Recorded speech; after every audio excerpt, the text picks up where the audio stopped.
Ooh, look at these dumplings. Look at them. If you know anything about rundown, there be a cook rundown, you know. This is home. Look at that beauty. Look at it. Colors popping. Sauce is there. Glossiness is there. And everything. Look at the color. Look at the color. On today's episode of the Jamaican Cooking Journey, I'll be sharing with you how I make some curried pigtail for the very first time. Now, pigtail is this, this is about 1.25 pounds. I've done everything to it, you know.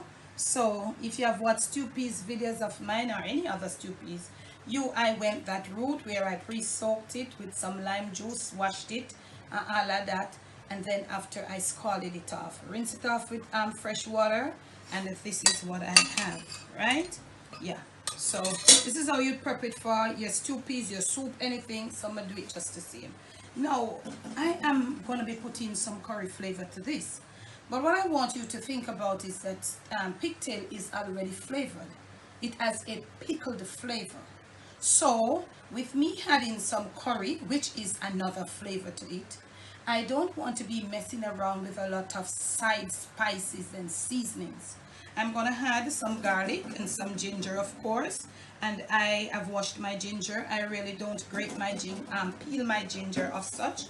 So do you. So I have I'm using 3 pegs of garlic and the ginger. That is compulsory in there, right? Now I have here about 2 tablespoons of curry powder. Not a beautiful one, of course. So I added about maybe 1/3 of a tablespoon of turmeric. So I'm just gonna mix them together. This is just to, you know, kind of bring up the curry powder, because if you notice, the curry powder have a look more like the on a brown side, you know. So I mixed the turmeric with it, and I didn't want to go too much because sometimes the turmeric gets a little bitter and all of that. So I'm gonna do the norm. I'm gonna sort of cook off this curry powder on a really low heat, of course, because what I notice with these curries nowadays, they can't take much of a burning. So as it starts on its own doing that on a low heat, I'm going to be grating my 3 pegs of garlic. And if you know it from long time you're there with me, you know what I mean, say grated garlic, you know, which brings out flavor better and all of that. So it's low, so I don't have to worry about my garlic getting burned, because nobody should be eating burnt garlic. That's not anything that anyone should be eating for no reason. I'm gonna add to it this piece of ginger. Yeah, and this curry smells so nice, but why it not look so nice, I don't know. Remember I told you, pickled flavor, and the flavor of this curry is coming out. So I don't want to be going too much with extra flavors to this already pickled meat. So this is what I am doing right here.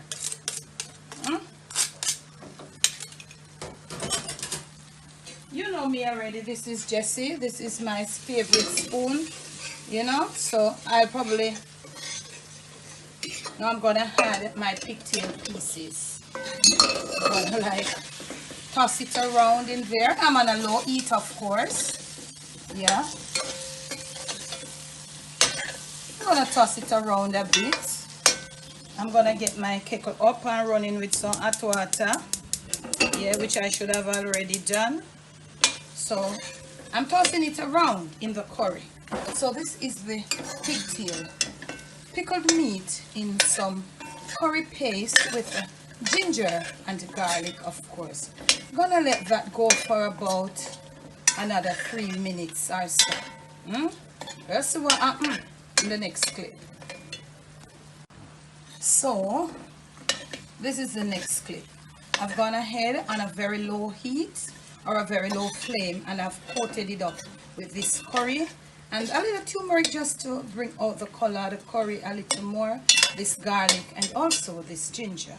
So what I'm gonna do here, I have some water. It's not overheat, it is just like warm. I'm gonna put a little to the side, and as I do that, I'm gonna bring my flame up. This is the curry. This is the color of it. Yeah, so I'm gonna bring my flame up. Yeah, and I'm gonna let it start. You know, remember, we don't need any salt, it's pickled, and you're supposed to know how you're supposed to, you know, do this thing, that it doesn't come too fresh or too salt. Remember, the pickle goes to the core of the meat, and this is what it looks like. You see this? This is what it looks like in there. I'm gonna let it go a little more as I try to see how much it can just color up. You see me, I said, Dad, color up this pigtail. I remember the pigtail come with the saltpeter. We're not gonna get it look like curry chicken, but I must say this is looking rather rich. What do you think? What do you think, Dad? All right. So it's in there, and I'm gonna add a little more water. You could, at this point, I'm gonna add a little more water, probably a cup or a little under a cup, and I'm gonna let it stay there and come to or continue boiling. You could, at this point, continue cooking on low flame, but I'm gonna add it to my pressure pot because for me time is of the essence. Okay, so I'm gonna let it boil a little more, get it all gelled in a little more. You see this? You see what it looks like? Yeah, because we are never gonna be able to get away from this pink. This is what the saltpeter does to the pigtail. We are gonna just try to match this curry flavor with this pickled meat. We don't want to do too much curry either to get it off. So I'm gonna let it cook a little more, and I'm gonna transfer it to my pressure pot, and I'm gonna leave it to pressure on a very low, a sort of low, medium to low. I'm gonna be adding some homemade broad beans. I did my own beans from scratch, and I have a video that I did some years ago showing you that. So this is how it looks. I'm gonna be turning my flame off right there. The grated garlic and the grated ginger is there, and I'm gonna be adding it to the pressure pot of this camera. So it's still on the low in my pressure pot, and this is what it looks like. I'm gonna rinse Jessie with a little bit of water, and of course I'm gonna be putting this little extra water to the side. And can I tell you, I'll be using no more liquid. So I'm gonna close my pressure pot, and I'm gonna do it on a very, like, I don't know, if you want to slow cook, you can slow cook. If you're using your pressure pot, you must know how to move around your pressure pot. So I'm gonna do this. I'm gonna let the steam just do it for probably like 10 minutes, knowing the nature of this pressure pot. So at that point I'll return, and I'm gonna show you how we'll proceed to put this together. So now, fam, it's back into Jessie, and this is what it looks like. So I slow pressure cooked it, so you can slow cook it, you know. So this is what it looks like. Let me use a fork to show you what it looks like. These are the pieces, you see them? You see that meat? You see this? Yeah. So when you have your little bone, it's nice, it's jelly, and all of that. It's beautifully done. Okay, now I have my heat up on medium. So these are my condiments. I'm going to be using my beans. I'm going to be putting a little coconut milk, a little whole cloves, maybe a little crushed black pepper. These, of course, are my go-to. So these are going to be going in there right now. So as I put them in, I want to crank up the heat a bit. Yeah, you know, these are for me, these specially. And I want you to look at the gravy. You see this nice gravy? You see this? Yeah. But we want this scallion to start. Deal with a little tea. Make it stay there. With the cloves, of course, they can go in right now. And we can have them coming to a little boil. Anything a little above medium, we can do that right now, because we want the scallion get nice in it. We're gonna do that and return. So I had a little bit of a sting leaf back in there in the pressure pot, so I did rinse it with a little warm water, and then I just added it right here. So I'm gonna put in some beans with some of that bean water, and I think I'm gonna get my flame up right at this point. I'm gonna put in a little margarine. butter, margarine, anything you want, anything you have. That's about you. Okay, so that's what we're going to be doing. Let it dissolve. So your heat must be reasonably up at this point, not fully on high going. Yeah, we're going to put a little crushed black pepper. No thyme for me because this is curry.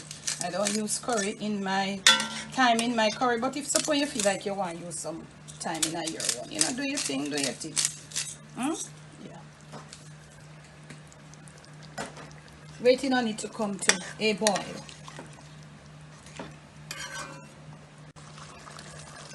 So you see where we are at? But look at this right now. We want to add this. This is like less than half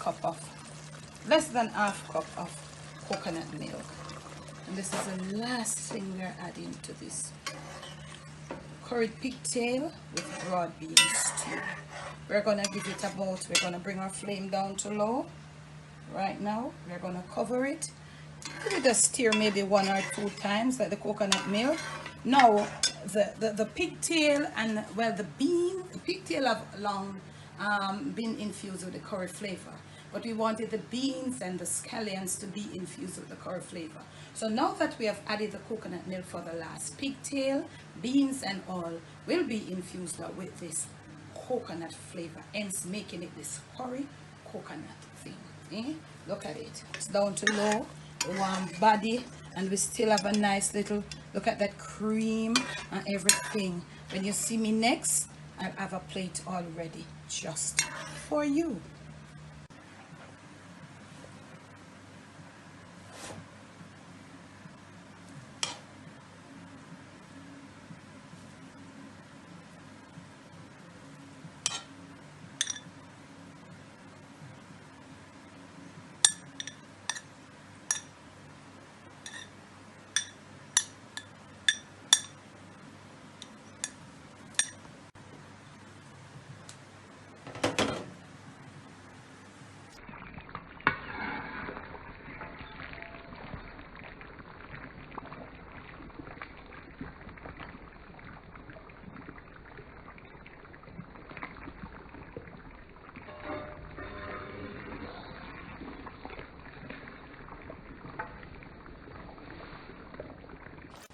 From my kitchen to yours, from my Jamaican kitchen to your family table, to your palate, and most of all to your stomach, it is pigtail with broad bean coconut curry stew.